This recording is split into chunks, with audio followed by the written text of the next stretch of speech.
Hey, what's going on, ladies and gentlemen? My name is Rage, and we are back today with an overview of the Danger Room now that it's been fully completed.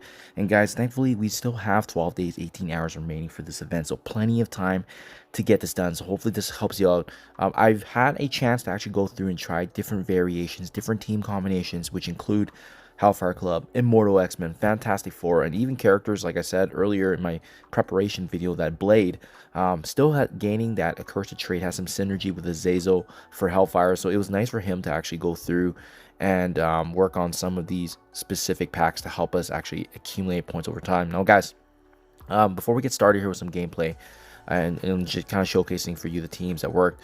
What I want to point out real quickly here is this accursed allies gaining 1 energy on kill. Absolutely massive to build up some of these golden coins here that you can use, especially when you're using Blade. He can rinse and repeat his special and ultimate. That's kind of how I always like to start these danger rooms, to build that up, and then we obviously pivot where we want to allocate some of these bonuses. Now, having said that, Blade was actually not part of my final team.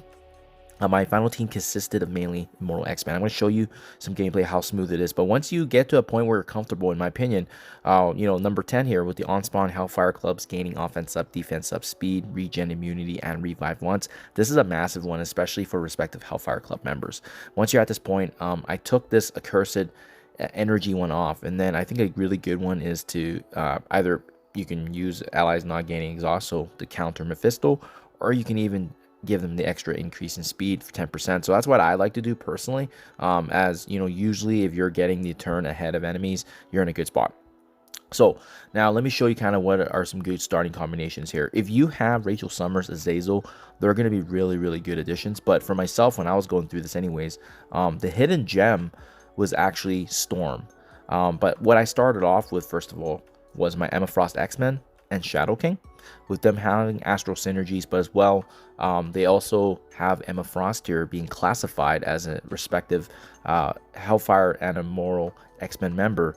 It made it very smooth. I also slotted in my Shadow King as a ISO 8 healer, so that way there'd be a little bit of sustain happening. But the really strong reason of why I like this tandem here is because every time Emma Frost X-Men does go ahead and use some attacks, first of all, I've invested both of these characters respectively for Age of X, so you'll likely be needing them later on for Age of X. They're also part of the only Battle World team in the game right now, so you're getting a bit of value here, which is absolutely massive. But these characters have some really good synergies with each other. They generate barrier. We have Shadow King's assisted attacks from obviously his spirit there, so it just makes it for a very smooth experience.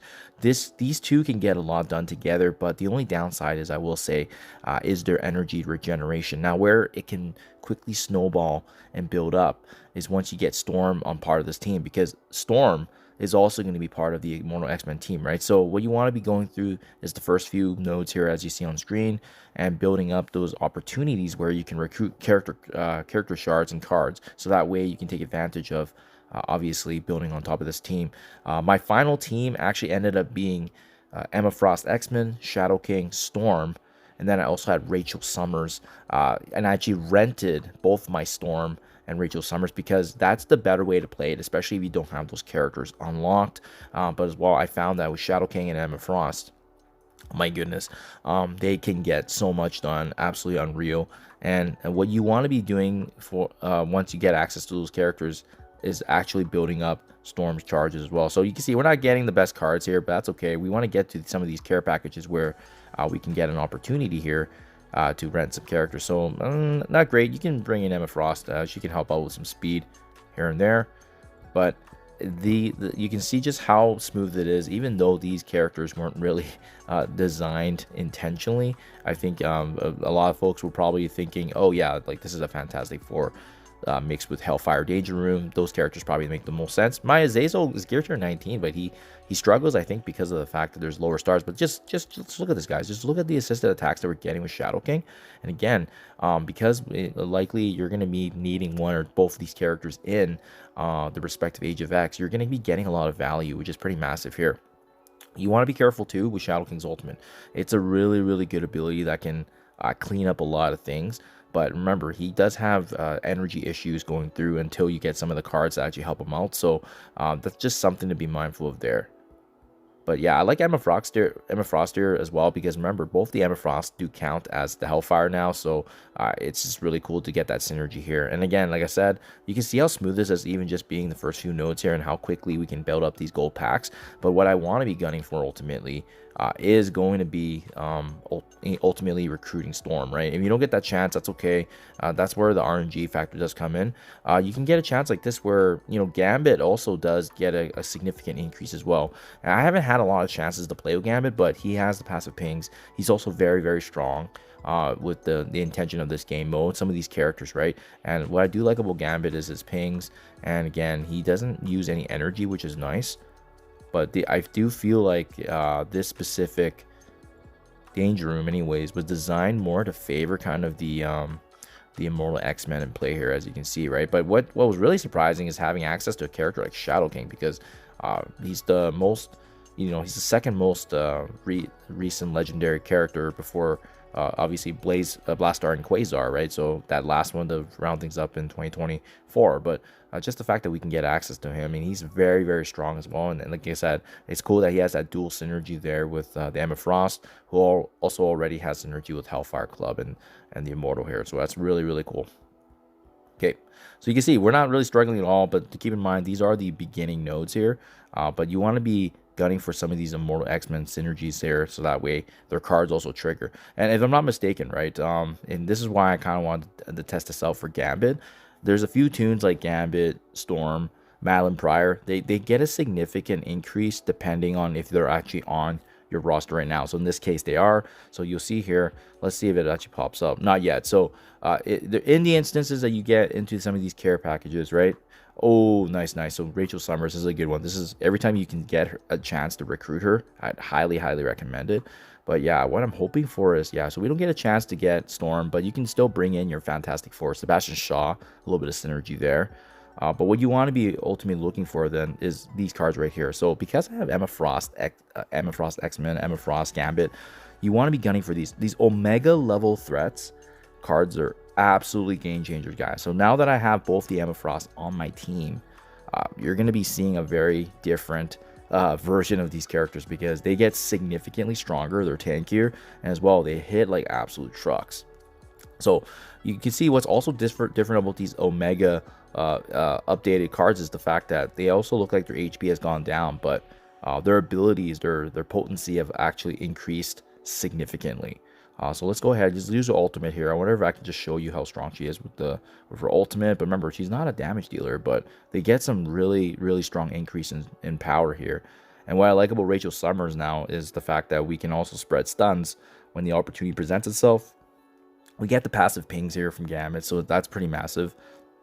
And you want to be gunning for, like I said, these Omega level cards, because only a select few of these characters are available. And Gambit's one of them, Storm is one of them, the Emma Frost are one of them as well. And that's kind of why I'm glad I was able to get this showcase for you here. But yeah, you can see how smooth we're going through it, guys. And again, if you're able to take advantage and see any of those Omegas, take advantage of it and make sure you have that. This is another good one too, guys. Stunning Attire. On successful attack, the Hellfire Club characters gain a 50% chance to inflict stun for 1 turn. This can be an absolute game changer, because depending on who you're up against, you may be able to actually get almost a full team stunned depending on which AoE attacks you have, especially if you have Hellfire Club, right? So this is going to be a good way to see how powerful this team is up against this massive wave here, especially since we have the Emma Frost. And this is where I like having both the Emma Frost on our team, is because of their synergies, but as well, we actually have usually a good turn meter passive versus the opposing side. And usually when you have these, you know, the speed advantages is pretty massive, guys. So same with Emma Frost, applying the slow there. And you can see right there, with that special for Emma Frost, look at how many of those characters have been stunned now, right? And this is the best part. If you have Rachel Summers, check this out. You can actually spread it as well. So this is how you get through to the finish line, guys. Remember, the last node, you still need to be very careful. However, the key is getting these Immortal X-Men characters, getting their Omega cards, and you can see how much easier it can actually become. And, you know, characters that were not relevant before, like Gambit. You know, Emma Frost X-Men is not technically supposed to be very useful in this game mode, but because she gains those traded tags for this Danger Room, Look at what we did with that node there, guys, with such a massive team. They didn't need to move. We completely controlled them, and that's kind of the gist of it. And I love, again, I don't quite understand how well Shadow King synergizes, but the synergy with Astral is massive, and you can take advantage of that. Again, whether or not you want some additional protection or speed bar, completely up to you guys. But again, always try to go into the care packages or the shop so you can hunt for either the synergies there of the Hellfire Club, or once again, looking for those Omega cards that completely reshape the mutant characters that you can get access to. And I love that Omega nod, obviously, to the X-Men lore there. So anyways, guys, hope this is helpful. I was only able to actually do this a few times and got all those points to build up, and that's how we were able to identify what worked, what didn't. Again, I tried Fantastic Four. It wasn't as successful as I thought until the very end, where you do get completely crushed. These Omega cards play a massive factor. In addition to that, like I said, this game mode, this Danger Room is really focused on the Immortal X-Men and Hellfire Club. If you have that synergy, massive. And again, hunt for these Omega level threats. These cards are only available, I believe, if you have those characters in your roster as you're progressing. Very similarly, when Franklin Richards being on the roster previously allowed for that chance of that 99 damage card. So some of them only trigger when they're in your team, and that's why you got to watch out for it. Hope this helps, guys. Let me know down in the comments below what worked, what didn't, if you guys are a fan or not. But I thought this was a well-balanced way of the new Danger Room, especially when we compare it back to the much more difficult one a few weeks back. Thank you for your time as always, and I'll catch you guys in the next one.